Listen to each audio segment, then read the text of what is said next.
성도님들 안녕하십니까?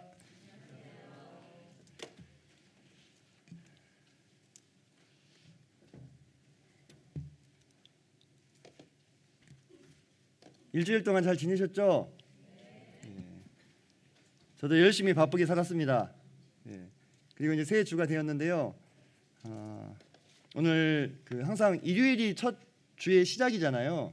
쉬는 날이긴 하지만 그래서 항상 우리가 그 주의 시작을 하나님께 예배드리고 말씀 들으면서 시작할 수 있다는 것도 그리스도인으로서 누리는 큰 복이라고 저는 생각합니다. 동의하시나요? 네, 근데 별로 동의하지 않는 것 같은 톤이시네요. 네, 제가 보니까 우리 지금 겨울이라 따뜻하게 이렇게 난방을 많이 하잖아요. 그래서 좀 추우신 분들도 있으실 텐데, 그래서 이게 사람이 이게 몸이 따뜻하면 어떻게 됩니까? 슬슬 잠이 옵니다. 잠이 와요. 그래서 내가 이제 말씀을 듣는데 조금 잠이 올 것 같다 하시면, 뭐 목도리를 푸신다거나 또는 코트를 벗으신다거나 이렇게 능동적인 방어 태세를 갖추셔야 됩니다. 제가 뭐 이런 얘기 처음 들린 것 같은데 사실 여기서 보면은 다 보이거든요. 다 보이는데 사실 청중이 주무시는 것은 누구에게 책임이 제일 큽니까? 강사에게 제일 책임이 크기 때문에 저의 책임을 통감하면서 더 기도를 하고 열심히 준비해야 되겠다라는 생각을 할 뿐이지 그분을 제가 뭐 개인적으로 판단하거나 그런 건 전혀 없습니다. 그래서 하지만은 이제 부탁 말씀을 드리는 거는 이제 하나님의 말씀을 듣는 시간이므로 그 말씀의 가치가 있잖아요, 그죠? 그래서 혹시라도 뭔가 온다, 잠이 올 때 느낌이 오잖아요. 뭔가 온다 싶으면 이렇게 방어 태세를 스스로 갖추시면 좋지 않을까 생각을 좀 해보게 됐습니다. 제가 지금 상당히 텐션이 업돼 있는 것 같은 느낌이에요, 그죠? 이유가 있는 게 제가 강단 올라오기 전에 어떤 자매님이 저에게 커피를 살짝 주고 가셨어요. 근데 제가 커피를 엄청 좋아합니다. 뭐 사달라는 얘기는 아니고요. 그래서 그걸 한 2모금 마셨더니 지금 갑자기 카페인이 확 올라오면서 좀 텐션이 좀 업된 것 같은 느낌인데 좀 이해해 주시기 바랍니다. 저 형제가 왜 저러나 지금 싶으실까봐 제가 이해를 돕기 위해서 좀 말씀을 좀 드렸습니다. 오늘은 아담과 하와 이야기를 가지고 하나님의 말씀을 좀 상고해 보려고 하는데요. 성도님도 어떠십니까? 아담과 하와 이야기 하시면 모르시는 분 계신가요? 다 아시죠? 그죠? 특히 주일학교에서 단골 메뉴죠, 그죠? 단골 메뉴고 아마 성도님들께서 아담과 하와 이야기하면 우리 다 알고 있지 않나? 이렇게 생각들을 많이 하실 거예요. 그런데 이 이야기라고 하는 게 말입니다. 물론 이제 우리가 여기서 말하는 이야기는 지어낸 게 아니라 사실이죠, 그죠? 사실인데 성경의 말씀이기 때문에 참 큰 힘이 있습니다. 어떤 힘이 있느냐? 이 이야기는 먼저 재밌어요, 그죠?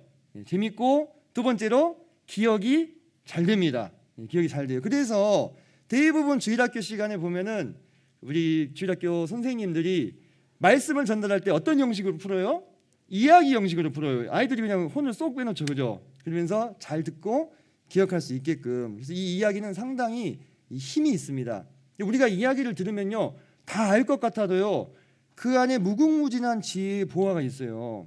똑같은 이야기를 할지라도 어떤 각도에서 보고 우리가 어떻게 생각해 보느냐에 따라서 많은 추가적인 교훈들을 줄 수 있다고 하는 것입니다. 그런 관점에서 사실 우리가 그리스도인으로서 살아갈 때 필요한 모든 교훈을 사실 저는 주일학교 때 다 배울 수 있다고 생각합니다. 주일학교 때 배운 대로만 살아도요, 훌륭한 그리스도인이 될 수 있습니다. 근데 문제는 뭡니까? 그대로 다 살아내지 못하는 것이 문제가 될 수 있겠죠. 그것이 이제 남은 과제가 되는 거죠. 하지만 저는 주일학교 이야기에 아주 큰 위력이 있고 그것이 주일학생들에게 평생 동안에 영향을 미친다고 생각하기 때문에 오랜만에 사실 아담과 하와 이야기 우리 복음 말씀 시간이나 좀 듣지 성경 말씀 시간에 양육을 위한 말씀 시간에는 그렇게 잘 안 다루어지는 편이잖아요. 근데 오늘은 아담과 하와 이야기를 통해서 하나님이 주시는 교훈을 좀 생각해 보도록 하겠습니다. 자, 본문을 가보도록 하겠습니다. 창세기 4장입니다.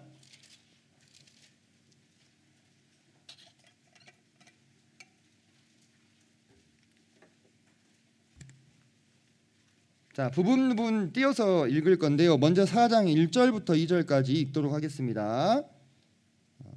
시작. 아담이 그의 아내 하와와 동침하매 하와가 임신하여 가인을 낳고 이르되 내가 여호와로 말미암아 득남하였다 하니라. 그가 또 가인의 아우 아벨을 낳았는데 아벨은 양치는 자였고 가인은 농사하는 자였더라. 8절로 가시겠습니다. 8절부터 12절까지 읽겠습니다. 시작. 가인이 그의 아우 아벨에게 말하고 그들이 들에 있을 때에 가인이 그의 아우 아벨을 쳐 죽이니라. 여호와께서 가인에게 이르시되 내 아우 아벨이 어디 있느냐. 그가 이르되 내가 알지 못하나이다. 내가 내 아우를 지키는 자니까. 이르시되 내가 무엇을 하였느냐.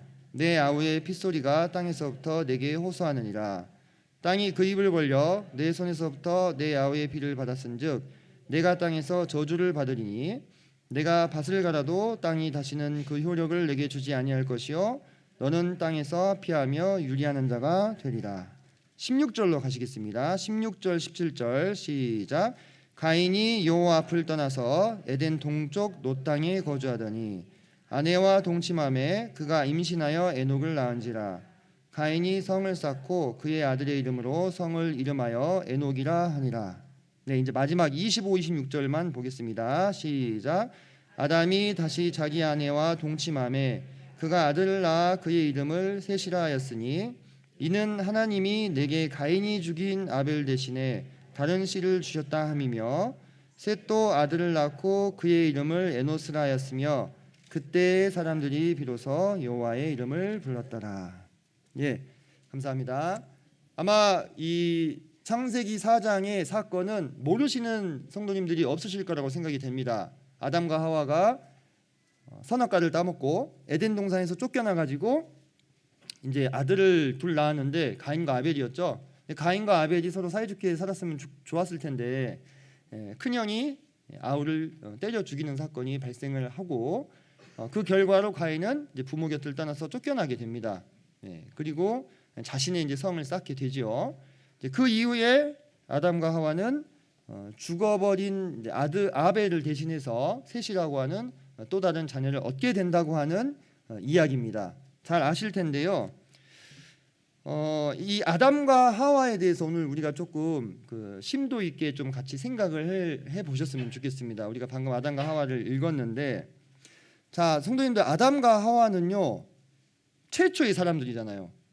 하나님께서 친히 흙으로 빚어 만드신 최초의 사람들이었습니다. 그 이야기는 무슨 얘기냐면 아담과 하와가 경험하는 모든 것은 온 인류가 경험한 가장 최초의 것이 되는 거잖아요. 그죠?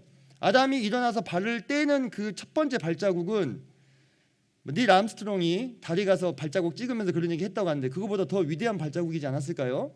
지금은 전혀 남아있지 않지만 사람으로서 처음으로 발자국을 뗀 거예요.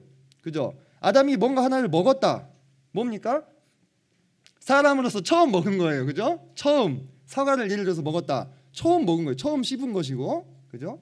그래서 아담과 하와는 모든 일에 있어서 누군가에게 배우거나 보고 이렇게 할 수 있는 그런 상황이 아니었던 거죠. 그들이 경험한 모든 것이 곧 사람이 경험하는 처음의 것이었다 이 말입니다. 심지어 그들은 아기던 시절이 있었나요?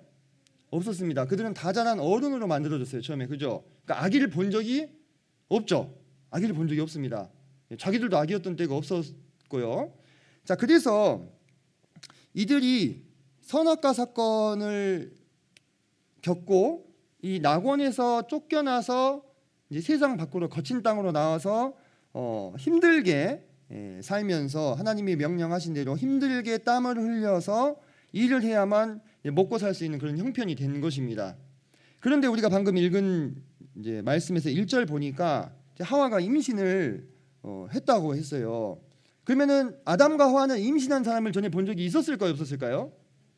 근데 배가 갑자기 이렇게 나오는 거예요. 이게 뭐지? 했을 수도 있을 것 같아. 한번 상상력을 동원해 보세요. 내가 오늘 좀 많이 먹었나? 이렇게 생각할 수 있다는 겁니다. 지금 계속 커져. 근데 아담이 눈치를 좀 줬을 수도 있겠죠. 요즘에 좀 자기 배가 많이 나온 것 같아. 좀 조금만 먹어야 되는 거 아니야? 한번 상상을 해보시라고요. 그리고 배에서 뭐가 막 꿈틀꿈틀 거리는 거예요. 어떻겠어요? 아담과 하와 부부가 엄청 놀랍기도 하고 신기하기도 하고 이것이 뭐냐 이랬을 거 아니겠습니까? 그죠? 저는 그랬을 거라고 생각이 되거든요. 물론 하나님이 그때그때 나타내셔서 하와야 너가 지금 임신을 하는 거야 이렇게 알려주셨을지 어쨌을런지는 잘 모르겠어요.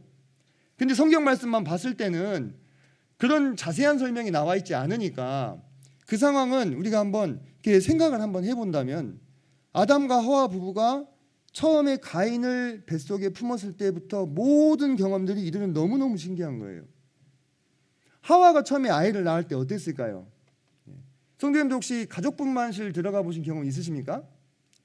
저는 세 아이를 다 가족분만실에서 저희 자매가 낳는 모든 모습을 다 보고 봤는데요. 그 하와가 아기 낳을 때 도와줄 수 있는 사람이 누가 있어요? 뭐 사슴이 도와줬겠어요? 코끼리가 와서 도와줬을까요? 사람은 아담밖에 없지 않습니까? 아담이 어떻게 해야 돼요? 근데 어떻게 해야 될지 어떻게 알아요? 모르죠. 근데 막 하와가 막 전에 보지 못한 표정으로 막 엄청난 상고의 고통을 겪는 겁니다. 아담이 안절부절 못하겠죠, 그죠? 그러면서 옆에서 어떻게 이제 도와주면서 이제 아기가 이제 나오는데 그 장면도 아담과 하와에게는 어땠을까요? 신기했을 수도 있고 충격과 공포였을 수도 있을 것 같아요. 저도 처음에 충격과 공포였거든요. 이렇게 처음에 효원이가 나오는데 정수리부터 나오잖아요. 이렇게 정수리부터 처음에 여기만 보여요. 여기만. 저는 이제 저게 이제 아기다라는 걸 아는데 아담과 하와는 이게 아기인 줄 알았을까요? 저것이 알인가 아기인가? 아기가 나온 걸 본 적이 있다고 없다고요? 없어요. 이만큼 나오니까 저게 알인갑다 이렇게 생각을 하지 않았을까? 근데 이제 쑥 하고 나오잖아요. 그죠? 근데 처음에 아기 태어나면 어떻습니까? 물에 젖어가지고 쭈글쭈글 하잖아요. 그죠? 양수에 젖어가지고 얘가 아기라고 네. 모든 것이 어땠어요? 신기하고 놀랍고 때로는 무섭고 두렵고 그런 경험의 연속이었을 거라 이 말입니다. 아담과 하와 부부의 입장에 한번 되어보세요. 그냥 아기인 적이 없어요. 자기들은. 근데 얘가 하나 태어나가지고 앞에서 막 꾸물꾸물 거리고 있는데 얘를 뭘 먹여야 되지? 가르쳐주는 사람이 있었습니까? 배우지를 못했어요. 그죠? 그러니까 사실 우리가 아담과 하와 욕하면 안 돼요. 우리의 첫 조상님이시기 때문에 또 맞지만 그분들이 선악과를 따먹어서 우리가 이 고생한다라고 얘기하기는 조금 죄송스럽죠. 그분들은요 우리 중에 가장 많이 고생하신 분 아니겠습니까? 어떻게 보면. 네. 근데 이제 아기를 낳고 며칠 지나니까 이제 젖이 돌고 그래서 이제 아기한테 먹이고 이것도 다 어떻게 해요? 다 누가 가르쳐 준 거 아니에요. 다 해야 되는 겁니다. 그러면서 이 아이를 보니까 어때요? 너무 사랑스럽죠. 그죠? 자기들이 아이였던 경험이 없거니와 한 번도 아기를 본 적이 없어요. 한 번도. 그 신기하고 놀라운 모든 경험들을 함께 겪으면서 거칠고 힘든 땅에서 땀 흘리고 고생하면서 간신히 뭔가 식량을 마련해 가지고 먹고 사는 이 거친 삶 가운데 이 가인의 존재는 어땠겠습니까? 위로고 희망이었다 이 말입니다. 위로고 희망이었다 이 말이에요. 아담과 하와 부부의 입장에 한번 되어 보세요. 그래서 뭐라고 얘기했냐면 4장 1절에 보시면 가인을 낳고 이르되 내가 여호와로 말미암아 등남하였다. 이렇게 고백을 하고 있습니다. 얼마나 가인을 낳은 것이 그들에게 기쁨이 됐을까요? 그들은요 분명 하나님이 말씀하신 약속을 알고 있었어요. 3장 15절 보시면 3장 15절에 내가 너로 여자와 원수가 되게 하고 내 후손도 여자의 후손과 원수가 되게 하리니 여자의 후손은 내 머리를 상하게 할 것이요 너는 그의 발꿈치를 상하게 할 것이니라. 이 약속을 받았단 말씀입니다. 그렇기 때문에 이 아담과 하와의 입장에서는요 혹시 여자의 후손이라는 표현이 지금 우리야 그리스도인지 알지 그때 당시 아담과 하와가 여자의 후손이 그리스도이신 줄 알았겠습니까? 몰랐다 이겁니다. 여자의 후손이니까 여자에게서 나온 누군가를 얘기할 건데 너무 신기했다 이 말이에요. 이 가인을 얻기까지 얘인가? 하와가 나왔거든요. 여자의 후손이라고 생각했을 거예요. 그 이상을 생각할 수 없었으니까. 그래서 이 가인에 대해서 여호와로 말미암아 등남했다. 혹시 이 아이가 뱀의 머리를 깨부수고 우리가 잃어버렸던 그 놀라운 낙원을 우리에게 회복시켜 줄 수 있는 바로 그 아이가 아닐까? 이런 희망을 품을 수 있겠습니까? 없겠습니까? 있어요. 매일매일이 너무 힘든 삶이었거든요. 그렇지 않겠습니까? 원래요 부자로 살다 가난해지면 어때요? 더 힘들잖아요. 있다가 없으신 분들이 더 힘들잖아요. 아담과 하와는 어떻게 살았어요? 낙원에서 정말로 말할 수 없는 안식과 평안 가운데서 모든 것을 제공받으며 살아봤던 사람들이에요. 그 사람들이 거기서 쫓겨나가지고 거친 땅에서 농사 지으면서 힘들게 막 아프면서 이렇게 살았으니 얼마나 그 낙원에 대한 그리움이 사무쳤겠습니까? 한번 생각해 보세요. 그죠? 얼마나 그 낙원으로 돌아가고 싶었겠어요. 그러니까 한시라도 빨리, 하루라도 빨리. 근데 그 키를 쥐고 있는 게 무엇이었다고요? 3장 15절의 약속이었다 이 말입니다. 여자의 후손이 나와서 뱀의 머리를 깨 주어야 되는 거예요. 그러니까 이 가인에 대해서 이 아담과 하와 부부가 걸었던 기대는요 이상이었을 겁니다. 틀림없이. 그 고백이 1절에 나온 내가 여호와로 말미암아 득남하였다라는 거 아닙니까? 그에 비해서 2절에 보면 아벨에 대해서 무슨 얘기가 있어요 없어요? 없지요. 네. 그러니까 아담과 하와 부부는 누구에게 더 기대를 걸었다는 얘기입니까? 네, 가인에게 더 기대를 걸었다는 이야기입니다. 가인에게. 네. 가인에게. 아벨에게 뭔가 기대가 있었다면 아벨에 대한 어떤 이야기도 있었을 것인데 그런 어떤 언급이 없어요. 그래서 아마도 이제 잘 키우려고 노력했겠죠. 아담과 하와 부부도 어렸을 때부터 가인한테 또는 아벨한테 야 니네가 왜 이 세상에 태어나는지 아느냐 하면서 하나님께 받은 그 약속 너희는 뱀의 머리를 부수기 위해서 이 땅에 태어난 거야. 그리고 아빠랑 엄마는 옛날에 에덴 동산이라는 낙원에 살았는데 거기는 진짜 좋은 곳이야. 지금처럼 우리가 이렇게 고생하지 않아도 돼. 거기만 갈 수 있으면 돌아가면 우리는 왜냐하면 그때까지만 해도 에덴 동산이 있었어요 없었어요? 있었어요 없었어요? 있었죠. 근데 들어갈 수가 있어요 없어요? 못 들어가는 거죠. 두루 도는 화영검이 지키고 있었으니까 천사들하고. 그러면 한번 생각해 보세요. 저기 멀리 내다 보이는 데까지 갈 수 있을까요 없을까요? 있는 거예요. 근데 들어가지를 못해. 검이 두루 도는 화영검이 빙빙 돌면서 천사같이 지키고 있으니까 먼 발치에서 사람들이 고향이 그리우면 고향을 바라보면서 눈물을 흘리지 않습니까? 그런 거예요. 아담과 하와한테 에덴 동산은 뭡니까?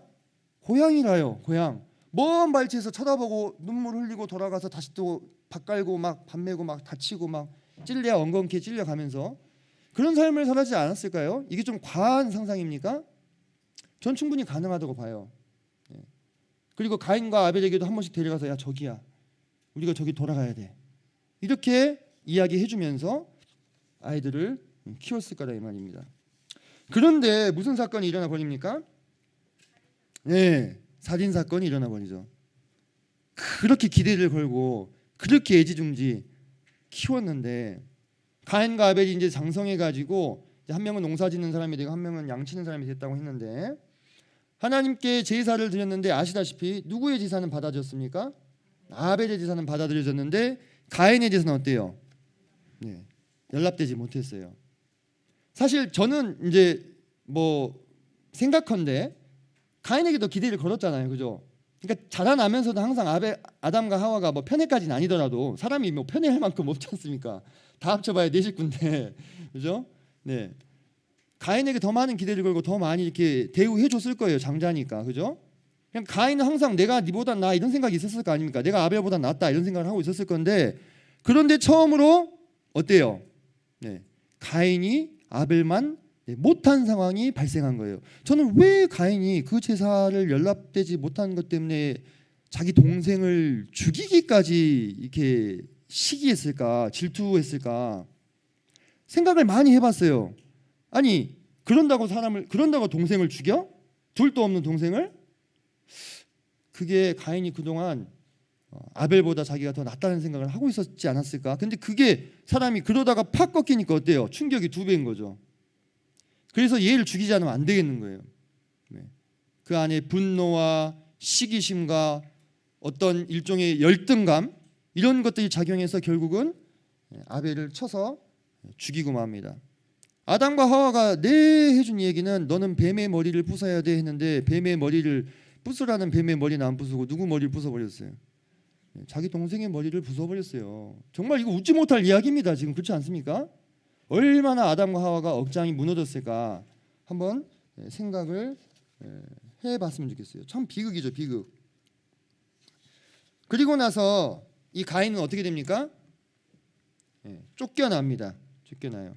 14절 14절이 아니죠. 12절이죠. 12절. 내가 밭을 갈아도 땅이 다시는 그 효력을 내게 주지 아니할 것이요 너는 땅에서 피하며 유리하는 자가 된다. 유리한다. 유리한다는 말은 방황한다. 정처가 없이 이리저리 돌아다닌다 이런 얘기잖아요. 그죠? 네. 이제 가인은 평생 동안 방랑자가 되어야 되는 저주를 받게 된 것입니다. 이 저주는요, 잘 보시면 그 아버지인 아담이 받았던 저주보다 하나 더 어떻게 된 거예요? 얹어진 거예요. 아담은 평생 동안 땅을 힘들게 갈아야 먹고 살 수 있는 저주를 받았습니다. 그죠? 근데 가인은 그조차도 허락이 되지 않게 된 거예요. 너는 이제 평생 동안 방랑자로 돌아다니면서 빌어먹고 살아야 돼 이 얘기예요. 그래서 그 가인이 자신의 죄 때문에 쓸쓸히 부모 곁을 떠나게 됐습니다. 근데요, 여기서 중요한 것은요, 그 가인을 누가 바라보고 있었을까요? 아담과 하와가 바라보고 있지 않았겠습니까? 그죠? 부모된 아담과 하와가 그 쫓겨나가는 가인의 쓸쓸한 뒷모습을 하염없이 바라보고 있었을 거라 이 말이에요. 그러면서 뭐가 생각이 났을까요? 뭐가 생각이 났을까요? 자신들의 과거가 생각이 난 거죠. 똑같은 모습으로 어쩜 그렇게 그런 것도 부존자절이면 안 될 것인데 아담과 하와가 에덴 동산에서 선악과를 따먹고 쫓겨나서 쓸쓸하게 가죽옷 하나 걸치고 나왔던 그 모습 그대로 가인도 부모 곁을 떠나서 쫓겨나고 있는 모습을 봤을 때 저는 참 아담과 하와 부부가 좀 마음에 동정이 되었어요. 참 힘든 세월을 사셨더라고요. 이 사람이 내가 그런 일을 겪는 거는 어떻게 감당할 수 있지 않습니까? 아이를 낳아보신 부모님들은 다 공감하시잖아요.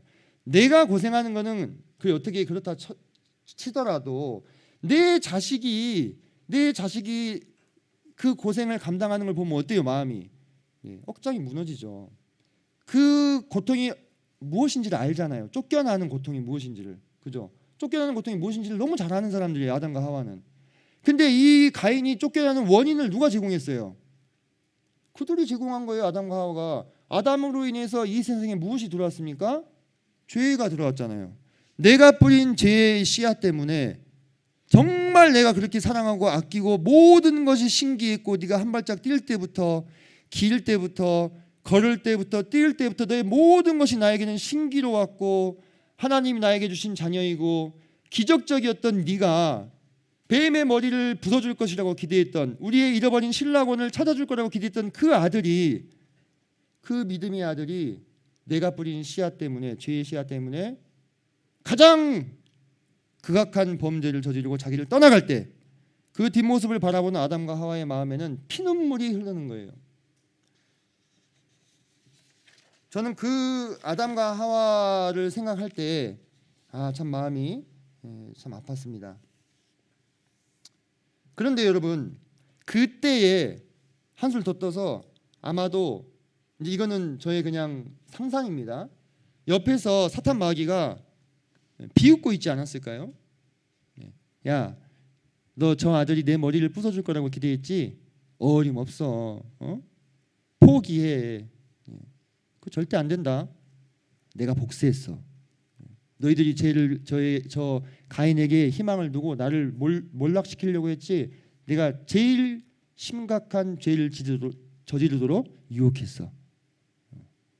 어쩔 건데? 옆에서 조롱하고 멸시하고 모욕하는 그 사탄의 음성이 들렸을 수도 있을 거예요. 그래서 너희에게는 희망이 없다. 너는 이대로 저주받는 대로 평생 살아야 돼. 이런 아담과 하와의 모든 소망이 끊어졌을 때 그곳에서 하나님께서 참 감사하게도 어떻게 하십니까? 다시 역사하시는 것을 보게 됩니다. 25절 봐보세요. 25절. 아담이 다시 자기 아내와 동침하매. 창세기 4장 25절은요. 이 문장을요 참 무미건조하게 어떻게 보면은 적고 있습니다만은 우리 성도님들께서는 이 한 문장을요 입체적으로 보시기를 바랍니다. 제가 종종 말씀드렸잖아요. 입체적으로 보시기 바래요. 이제 제 설명을 쭉 들으셨잖아요. 제 이야기를. 아담이 여기서 다시 자기 아내와 동침한다는 것이 다시 자녀를 갖기로 결심했다고 하는 것이잖아요. 그죠? 이게 쉬운 일입니까? 어려운 일입니까? 저는 쉬운 일이 아닐 거라는 생각이 많이 들었어요. 물론 뭐 이렇게 생각할 수도 있겠죠. 살아가야 될 이제 시간도 많이 있고, 뭐 아담과 하와가 뭐 할 것이냐, 맨날 농사만 지을 수는 없으니까 또 애기도 낳아야지, 이렇게 쉽게 생각하고 넘어가실 수도 있겠지만요, 우리는 성경을 그렇게만 바라보면 아주 단편적인 교훈들만을 취할 수밖에 없게 되는 겁니다. 조금 더 입체적으로 들어가서 제가 그동안 쭉 설명했던 그 바탕하에 이 4장 25절의 첫 번째 문장을 한번 살펴봐 보세요.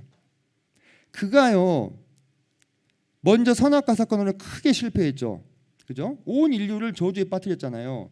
두 번째로 그가 그렇게 소망을 두었던 가인이 처참한, 그보다 더 실패할 수 없는 실패를 맛보고 자기 부모 곁을 떠나갔단 말입니다. 그러면 사람이 트라우마라는 게 있습니다.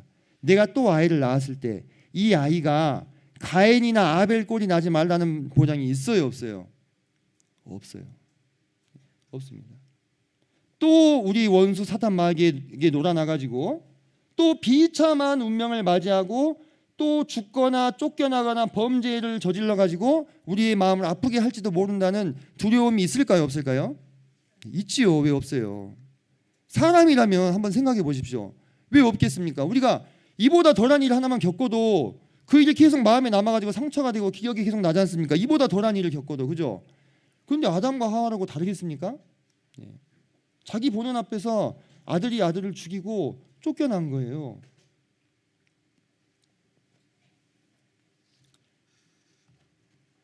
그래서 이 모든 두려움들 앞에서 아담과 하와가 그냥 그만하자. 가인이 아기 낳았다고 소식은 들었으니까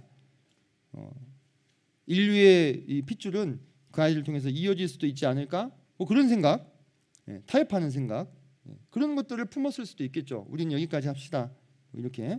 하지만 그런 것들을 다 뒤로 하고, 그런 두려움들을 다 뒤로 하고 극복하고 다시 자기 아내인 하와와 동침해서 얻었던 아들이 바로 셋이라고 하는 것입니다. 셋. 그러면서 25절 후반부에, 중반부에 뭐라고 이야기하냐면, 이는 하나님이 내게 가인이 죽인 아벨 대신에, 보세요, 그 얘기가 나오잖아요. 가인이 죽인 아벨 대신에라는 말을 왜 하겠어요? 그게 자기 기억에 사무친 기억인 거예요. 그게 남아 있었기 때문에 이 말이 나오는 겁니다. 괜히 이 말이 나오는 게 아니고 내 마음에 사무친 기억이에요. 가인이 아벨을 죽였지만 잊지 못할 자식이에요. 가인이 죽인 아벨 대신에 다른 씨를 주셨다, 이렇게 고백을 하고 있습니다. 이 고백은요, 단순한 고백이 아닙니다. 이제 배경을 쭉 들으셨잖아요. 엄청난 믿음의 고백이라 이 말입니다. 엄청난 믿음의 고백이에요. 그리고 이 아담의 신앙이 성장했다는 것을 우리가 볼 수가 있습니다. 어떻게 볼 수 있냐면, 잘 보세요. 자, 4장 1절과 25절의 고백을 한번 비교해 봅시다. 4장 1절에 보시면 처음에 가인을 받았을 때 뭐라고 고백합니까? 내가 등남했다예요. 내가 등남했다예요. 주어랑 동사만 보세요. 그죠? 내가 등남했다예요. 근데 누구로 말미암아? 여호와로 말미암아. 이거는 수식어구입니다. 그죠? 근데 25절에서는 주어가 누가 됐습니까? 누가 됐어요? 하나님이 주셨다예요. 바뀌었죠? 1절에서는 내가 등남했다인데 25절에서는 하나님이 내게 주셨다예요. 주어가 나에서 뭐로 바뀌었습니까? 하나님으로 바뀐 거예요. 아담과 하와 부부의 신앙이 어떻게 됐습니까? 성장했다고 하는 겁니다. 우리는 이런 것들을 아주 자세하게 관찰해야 됩니다. 아주 중요한 포인트입니다. 그러면 그 사이에 무슨 사건이 있었습니까? 1절과 25절 사이에 무슨 사건이 있었죠? 네, 가인과 아벨의 사건이 있었어요. 살인 사건이 있었습니다. 이 아담과 하와 부부가 자신의 모든 희망을, 우리가 잃어버린 신랑원을 다시 찾아줄지도 모른다고 생각했던, 기대를 걸었던 그 가인이 실패를 경험하고 자기를 떠난 뒤에야 내가 의지하고 내가 바랬던, 내가 얻었던 아들, 내가 등남했던 그 아들이 나를 떠나가고 나서야 비로소 하나님이 주신 다른 씨를 받을 수 있었다고 하는 것입니다. 아담의 신앙이 25절로 성장하기 위해서 그는 자신이 의지하고 바라던 가인을 떠나보내는 경험을 하게 된 것이에요. 그렇게 받은 다른 씨가 바로 셋이었습니다. 그는 하나님께서 주신 씨였어요. 그리고 이 26절 아까 마지막에 우리가 읽으셨죠. 셋도 아들을 낳았는데, 그래서 이 셋은 이름의 뜻이 다시 얻었다는 뜻이에요. 다시 얻었다. 가인이 얻었다는 뜻이고 셋은 다시 얻었다. 그런데 그 셋의 아들인 이 에노스 때에 이르러서 사람들이 비로소 누구의 이름을 부르기 시작합니까? 하나님의 이름을 부르기 시작했다. 이 부르다라고 하는 동사는요, 선포하다로도 번역될 수 있습니다. 선포하다. 그러면 이 에노스는 무슨 뜻이냐? 에노스는 연약함, 죽을 수밖에 없는 이런 뜻입니다. 아담과 하와가 내가 얻었다 해서 하나님이 주신 다른 씨앗, 우리는 연약하고 죽을 수밖에 없는 존재들입니다라는 것을 인정하게 됐을 때 비로소 하나님의 이름이 선포되게 된 것입니다. 성도님들, 참 놀라운 하나님의 은혜가 아닐 수 없습니다. 참 이것은 너무나 의미심장하지 않습니까, 우리에게? 자, 그렇다면 아담은 자, 어떻게 이 앞선 자신의 과거의 기억으로 인한 두려움을 극복할 수 있었을까요?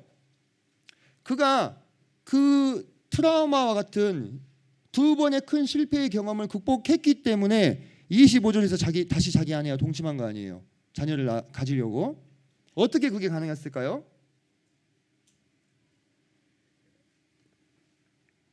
바로 이거죠. 앞에서 제가 한번 언급했던 3장 15절에 아담이 받은 약속이 있었지 않습니까? 내가 너로 여자와 원수가 되게 하고 내 후손도 여자의 후손과 원수가 되게 하리니 여자의 후손은 내 머리를 상하게 할 것이요 너는 그의 발꿈치를 상하게 할 것이니라 하시고, 이거 누가 주신 약속입니까? 하나님께서 주신 약속이잖아요. 그죠? 하나님이 아담과 하와에게 주신 유일한 약속이었습니다. 이 약속이 있었기 때문에 아담은 저는 다시 이 모든 상처와 두려움과 어려움을 극복할 수 있었다고 생각됩니다. 왜냐? 아담이 봤을 때 이 받은 약속을 가인의 후손은 이루어낼 수 있다고 보였을까요? 없다고 보였을까요? 이루어낼 수 없었어요. 우리가 읽지는 않았지만 창세기 4장 16절부터 24절까지 보시면 아마 여러 번 보셨을 겁니다. 가인의 후손들이 이제 뭘 합니까? 세상에 문명을 건설하기 시작합니다. 가인은 하나님이 너는 방랑자가 될 것이라고 했는데 어떻게 했어요? 성을 쌓죠. 그죠? 하나님의 저주의 말씀을 어떻게 합니까? 정면으로 반역합니다. 정면으로 거역하는 거예요.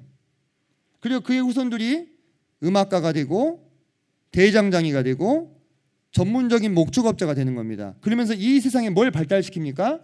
문명을 일으킵니다. 이 세상에서 우리가 잘 살아보자. 이 세상을 우리가 누려보자. 이 세상을 풍요롭게 한번 만들어보자. 그러면은 그 가인이 이제 관심이 있는 것은요, 뱀의 머리를 부수는 것이 아니에요. 이제 그는 이 세상에 이 좋은 것들을 누리는 데 더 관심이 가 있는 거예요. 그걸 아담이 보잖아요. 그러면은 이 가인의 후손들을 통해서는 이 약속의 말씀이 이루어질 수가 없구나라는 것이 답이 나오는 거죠. 그렇기 때문에 무엇이 필요합니까? 다른 씨가 필요한 거예요. 새로운 씨앗이 필요하구나. 이것을 아담이 생각했을 거라고 봅니다. 왜냐? 가인의 후손들은요, 뱀의 머리를 깨기는커녕 어떻게 보면 뱀과 동맹을 맺었어요. 이 세상 주인이 뱀으로 바뀌고 나서 그들과 동맹을 맺어서 이 땅을 누리기로 결정한 거예요. 그게 그의 후손들의 행보를 통해서 증명이 됐지 않습니까?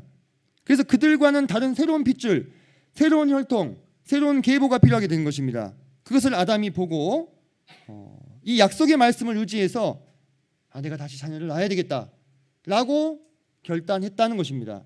사실 저는요, 그래서 아담과 하와가 가인과 아벨 사건을 겪고 바로 셋을 낳았을까? 그렇게 보기가 참 어렵잖아요. 그죠? 그 어려움과 슬픔의 친한한 고통의 세월을 상당 기간 겪었을 거라고 봅니다. 그것이 어느 정도냐는 아무도 모르죠. 근데 아벨 묻고 나서 바로 동침해가지고 셋을 낳았다고요? 그렇게 볼 수 있겠습니까? 사람이라면.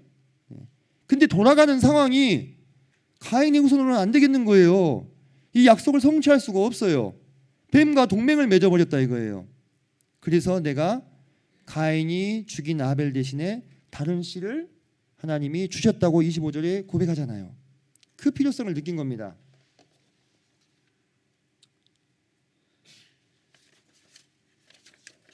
우리 그리스도인의 삶에 놀라운 것이 있다면요, 그것은 바로 이 아담처럼 하나님이 주신 약속에 있다고 하는 것입니다. 약속.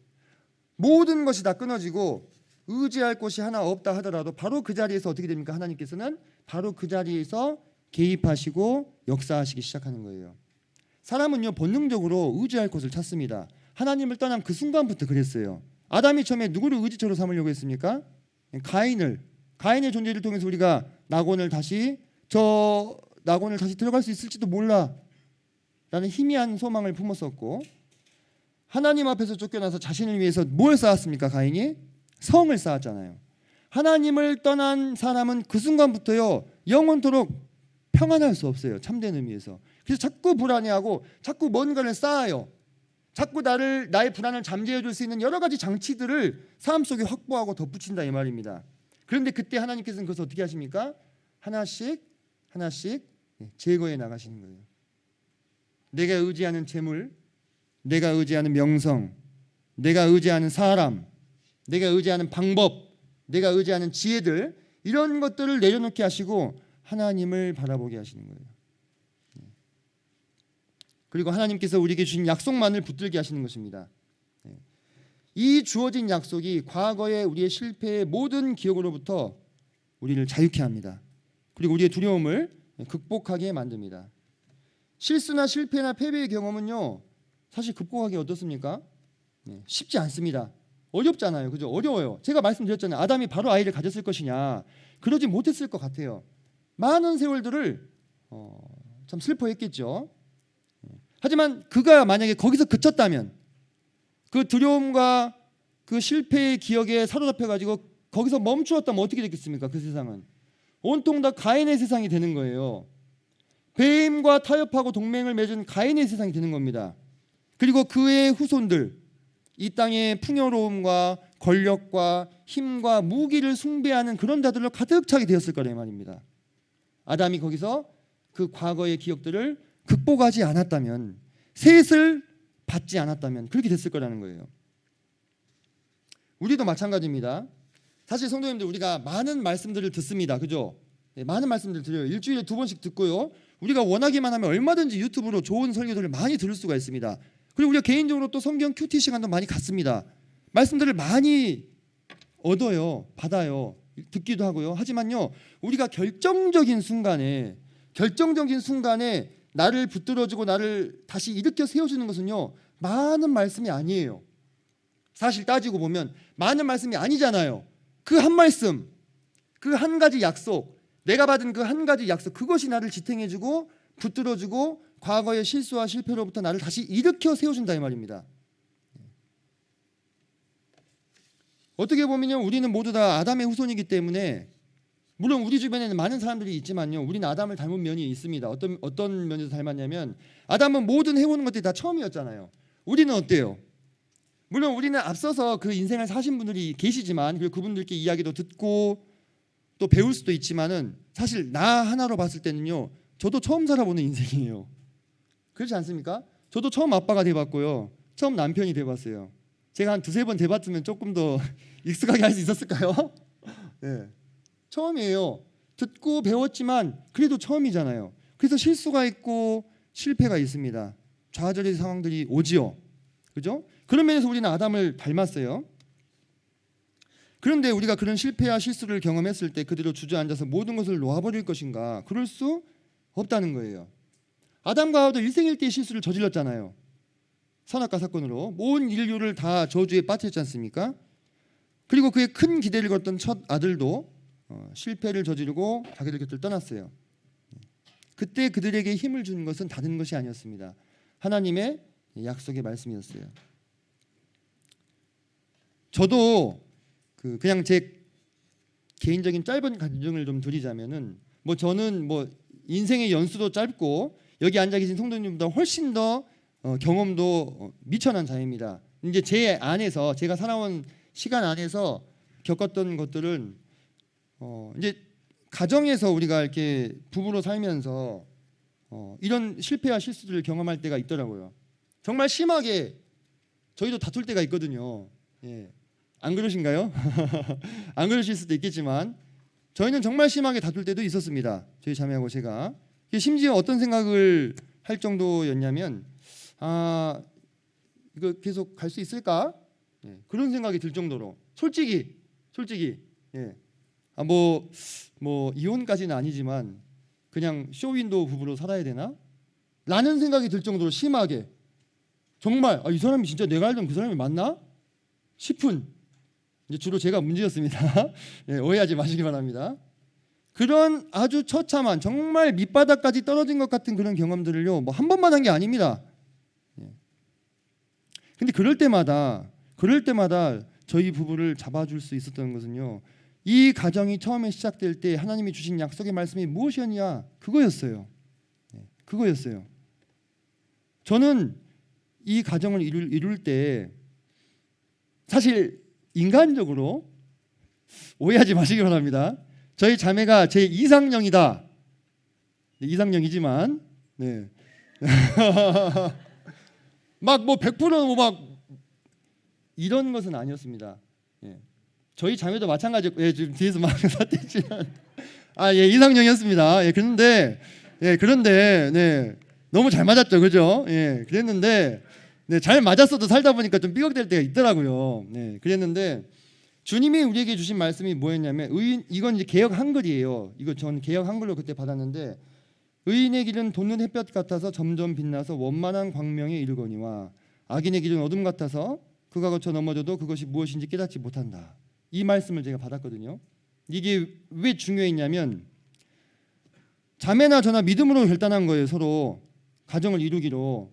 그것은 의인의 길이잖아요. 그것은 의로운 것이었습니다. 그러면 이 의인의 길은 어떠해야 되냐면 돋는 햇볕 같아서 점점 빛나서 원만한 광명에 이르러야 되는 거예요. 다시 말해서 우리가 해가 처음에 뜨면 뜨는 해와 지는 해는 비슷합니다. 하지만 시간이 지나면 어떻게 돼요? 지는 해는 바로 어둠으로 떨어져 버리죠. 하지만 뜨는 해는 어떻게 됩니까? 정오의 대낮의 햇빛으로 온 세상을 환하게 비추잖아요. 우리 가정은 그래야 된다 이거예요. 그게 하나님이 저에게 주신 약속이었어요. 이 약속이 있었기 때문에 정말 그런 상황 가장 이 밑바닥까지 내려간 것 같은 상황 속에서요 다시 회복이 되고 다시 한 마음이 되고 다시 하나가 될 수 있었습니다. 사탄이 그리스도인 가정을 정말 중화합니다. 살면서 경험하게 되는데요. 어떻게든지 이 그리스도인 가정을 파멸시키려고 해요. 왜? 신실한 그리스도인 가정 한 가정이 얼마나 큰 파급력을 가질 수 있는지를 알거든요. 그래서 어떻게든지 무너뜨리려고 온갖 공작을 다 수행합니다. 그때 그것에 속아가지고 그만하자 이렇게 돼버리면 어떻게 되는 거예요? 하나님의 뜻이 이루어지지 않는 것입니다. 셋을 얻을 수 없는 거예요. 그 두려움과 트라우마에 사로잡혀가지고 그만하자 하기 이렇게 되면은 셋과 에노스를 얻을 수가 없는 것입니다. 그런데 그때 우리를 붙잡아줬던 것은 이 약속의 말씀이었어요. 사랑하는 성도님들, 우리에게 얼마나 많은 약속의 말씀들이 주어졌습니까? 이 성경에 보면은 주님이 우리를 부르시는데 후회하심이 없다고 했어요. 후회하심이. 우리를 신성한 그분의 성품에 참여케 하신다고 약속해 주셨습니다. 우리는 앞으로 장차 나타날 영광에 참여할 자들입니다. 우리는 영원한 기업의 약속을 얻었습니다. 영원한 기업의 약속. 그리고 우리는 악한 일을 위해서가 아니라 선한 일을 위해서 지으심을 받은 자들이에요. 그리고 물론 우리로 주님과 함께 고난도 받게 하셨어요. 우리 삶에 고난이 있다고 하는 것은요 당연한 거예요. 당연한 거예요. 우리는 참 이 말씀이 제게 마음에 감동이 됐는데요. 항상 읽어왔던 말씀인데 새삼 발견했어요. 너희도 그들 중에서 예수 그리스도의 것. 너무 스위트해. 내 거야 이거예요. 예수님이 너 내 거야. 그죠? 우리는 예수 그리스도의 것입니다. 우리는 택하신 족속이고 왕같은 제사장이고 거룩한 나라고 소유된 백성입니다. 우리는 부활의 약속을 받은 자들입니다. 우리에게는 영원한 생명이 약속되어 있습니다. 제가 여기 지금 일반적인 이런 약속들을 쭉 나열을 해드렸는데 이뿐만 아니라 우리가 지난 신앙생활 동안에 끊임없이 하나님께 성도님들 각각 개개인 약속의 말씀들을 받으면서 걸어오셨잖아요. 그죠? 그런 것이 없이 이 길을 걸어갈 수 있습니까? 어려워요. 네. 만약에 그런 경험이 없이 어떻게 긴 세월 동안 이 신앙을 유지할 수 있겠어요? 내가 한창 하나님과 뜨거웠을 때 내 마음에 새겨졌던 말씀들, 받았던 약속들 계속 다시 상기할 때 우리는 과거의 실패의 경험 또는 실수의 경험으로부터 그것을 극복할 수 있는 힘을 얻게 된다고 하는 것입니다. 혹시 내가 지금 한때는 뜨거웠지만 지금은 식어버려서 미지근해졌다면 그 내 식어버린 마음을 무엇으로 다시 데울 수 있겠냐 이거예요. 무엇으로 다시 뜨겁게 할 수 있겠습니까? 주님께 받은 약속이죠. 그죠? 그것을 다시 기억할 때 다시 나는 뜨거워질 수 있는 거예요. 다시 일어날 수 있는 것입니다. 모든 내 눈앞에 보이는 산과 어려움 앞에서 다시 셋과 에노스를 구할 수 있는 거예요. 내 삶 속에서.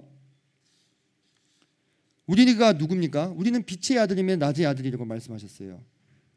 우리가 지금 이렇게 평범하게 사는 이유는 아직 우리의 세상에 오지 않았기 때문입니다. 아무리 신분이 왕자라 할지라도 자기 나라를 잃어버리면 어떻게 됩니까?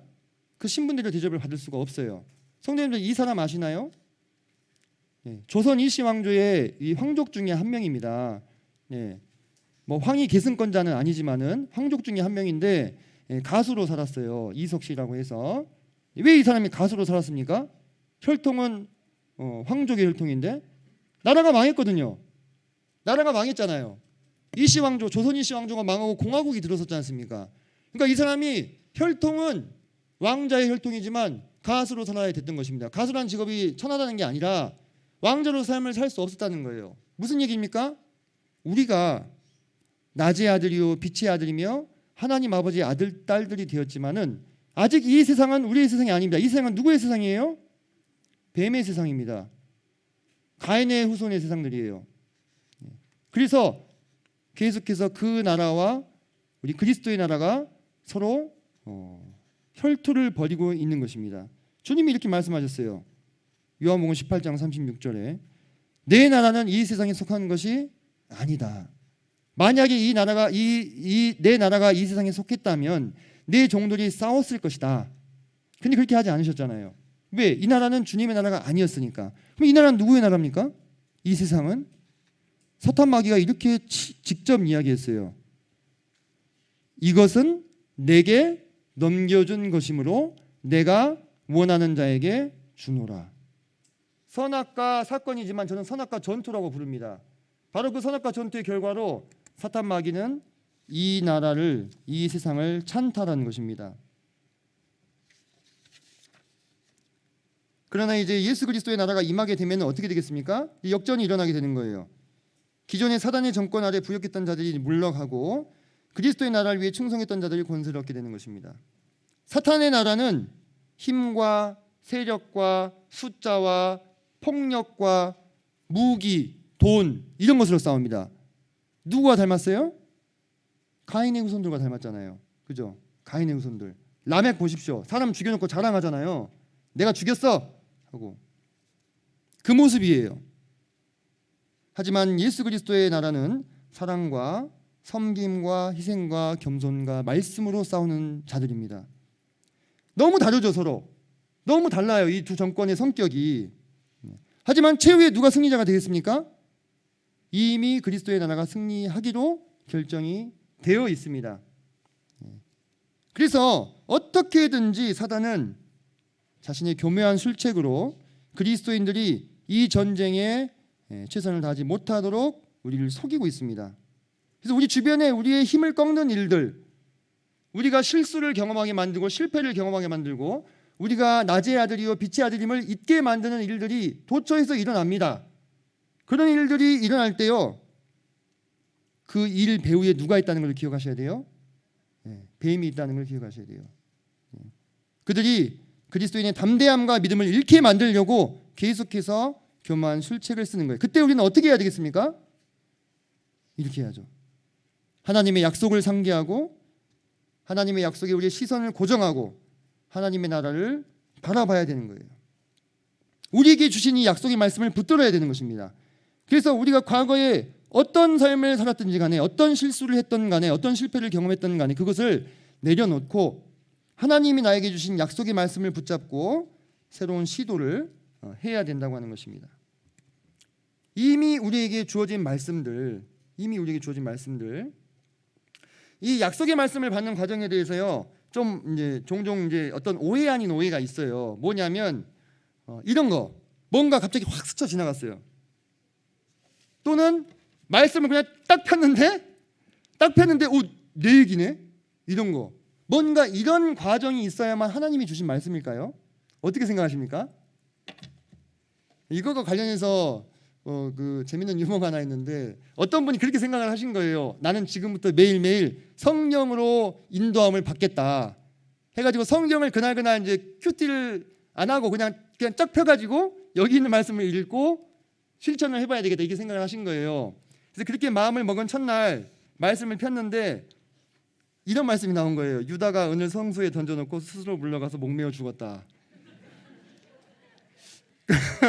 근데 목매어 죽을 수는 없잖아요. 아, 주님 지금 뭔가 약간 좀 미스가 난 것 같은데 주님 제가 다시 한번 세게 한번 기도 한번 하고 다시 한번 펴보겠습니다.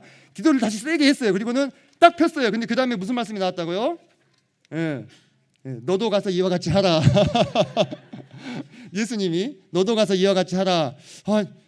주님 이거 저 진짜 목매야 됩니까? 그래서 진짜 마지막 삼재판이라는 말도 있으니까 한 번만 더 해보겠습니다. 한 번만 더 해보겠습니다 하고 펼쳤는데 어떻게 됐습니까? 네가 하는 일을 속히 하라 이렇게 유다한테 가룟 유다한테 얘기하셨잖아요. 네가 하는 일을 가서 속히 하라. 그래서 항복을 했다는 이야기가 있습니다.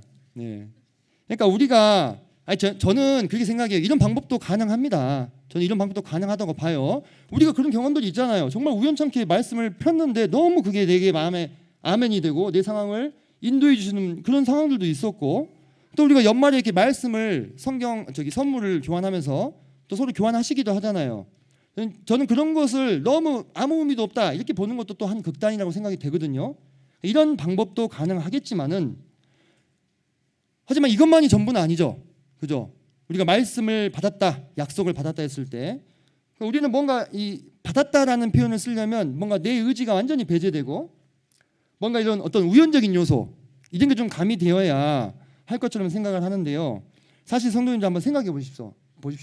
성경 66권 이 1189장의 말씀은요. 이미 우리가 어떤 말씀이에요? 이미 받은 말씀입니다. 이미 우리에게 약속으로 주어진 말씀이에요. 요한계시록을 보시면 사도 요한이 하늘의 음성을 받아 적으려고 하는데 어떻게 합니까? 이 말씀은 적지 말고 임봉해라 이렇게 나옵니다. 뭔 얘기냐? 하나님이 우리가 받아서는 안 되는 약속의 말씀은 이미 알아서 빼셨다는 거예요. 이 말씀 안에서. 그리고 우리가 받을 만한 말씀들은 다 여기다가 집어넣어 주셨어요. 그래서 우리가 이미 받은 약속인 이 말씀을요 내 의지로요 취하세요. 내가 어떤 말씀이 항상 나에게 힘이 되고 의지가 된다. 그러면 그런 우연적인 요소가 없더라도 전혀 내 의지가 배제된 그런 어떤 상황들이 주어지지 않는다 할지라도 그 말씀을 내 마음가운데 강하게 붙드는 것입니다. 강하게 붙드는 거예요. 저는 구원이 막 애매할 때가 있었어요. 구원이. 그때 제가요 어떻게 했냐면 염소와 송아지 필요 아니하고 오직 자기 피로 영원한 속죄를 이루사 단번에 성소에 들어가셨느니라 하는 그 말씀을 붙들었습니다. 누가 저한테 이 얘기를 해주거나 제가 뭐 뽑기를 했는데 그 말씀이 나왔거나 자다가 갑자기 생각났거나 이런 게 아니었어요. 그 성경 말씀에 단번에 성소에 들어갔다고 하지 않느냐. 그럼 내가 구원을 받았다 안 받았다 하는 게 아니구나. 받았구나. 단번에 붙들었어요. 마음이 딱 진정이 되더라고요. 평안이 왔어요. 우리가 이런 식으로 하나님께서 이미 우리에게 주신 이 약속의 말씀을 붙들어야 돼요. 그게 잘못된 게 아닙니다. 그럼 이제 이런 걱정을 하셔요. 아니 그러면은 그냥 자의적으로 자기 입맛에 맞는 대로 말씀을 골라서 할 위험은 없나요? 그 걱정은 제가 봤을 때는 좀 죄송합니다만은 구더기 무서워서 장 못 담그는 걱정이다 라고 생각이 돼요. 왜냐? 우리가 실패와 좌절을 겪었을 때요 그래도 하나님의 말씀을 의지하려고 하는 사람이 건강한 사람이에요. 그거 말고도 선택지가 많거든요. 한번 보시겠어요? 이런 거 실패와 좌절의 상황 앞에서 우리는요 쉽게 다른 것을 선택하려고 합니다.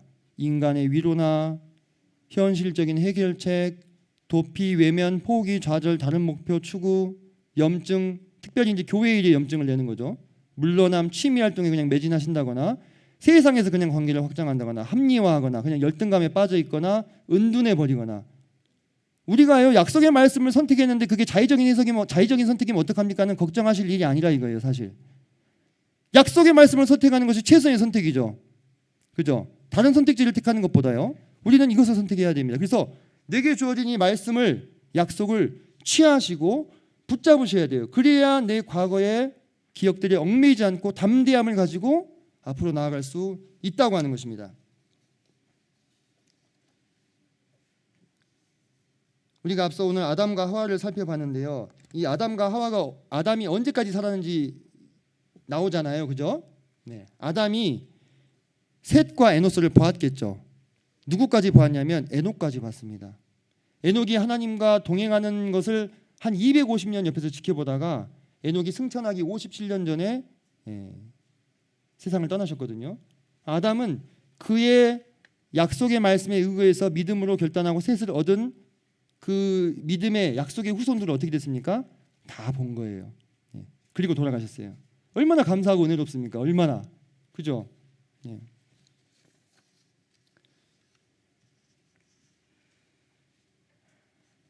자, 정리하겠습니다. 조금 시간이 오버됐는데 저에게 2분만 시간을 더 주시기 바랍니다. 자, 우리는 모두 크고 작은 실수와 실패 가운데 삽니다. 크게는 인생의 치명적인 실수도 있겠고요. 작게는 신년 계획의 실패도 있을 수 있습니다. 지금 1월이 벌써 절반이 지나갔는데요. 연초에 달려 계획 세우시잖아요. 잘 지키고 계신가요? 잘 지키고 계시는 분도 있을 수 있고 또 작심삼일이신 분도 있을 수 있어요. 우리 삶 가운데 그런 크고 작은 실패들이 항상 있습니다. 또는 뭔가 아주 큰 내 신앙의 궤도에서 이탈하거나 타인에게 상처를 주었던 그런 실패들. 그러나 우리는 이미 모두 구원받을 때 하나님의 약속의 말씀을 받은 사람들입니다. 우리는 이 땅의 삶이 전부가 아님을 알잖아요. 그죠? 우리의 예수 그리스도의 나라가 우리에게 오고 있습니다. 그래서 혹 우리가 고난을 당하고 힘겹고 실패를 겪을지라도 그래서 그 상황 가운데서 원수가 아까 아담과 하와를 조롱했던 것처럼 우리 곁에서 우리를 조롱하면서 우리로 포기하게 하려고 하는 것처럼 느껴질지라도 다시 털어내고 앞으로 나아가야 돼요. 무엇을 바탕으로? 약속을 바탕으로.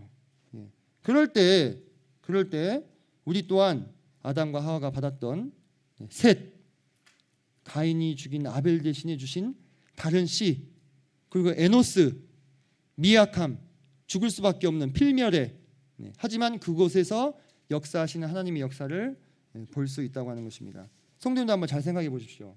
가인의 후손들은 다 어떻게 됐습니까? 가인의 후손들은요 문자 그대로 다 죽었어요. 언제요? 노아의 홍수 사건 때. 그죠? 노아의 홍수 사건 때 누구만 살았습니까? 노아와 그의 8 식구들만 살았잖아요. 그러면 그토록 문명을 찬란하게 발전시키고 이 세상의 모든 풍요로움을 누렸던 가인의 후손들은 어떻게 됐다는 얘기입니까? 다 정리가 된 거예요. 그때 한번. 그것이 악인의 길을 따르는 자들의 결말입니다.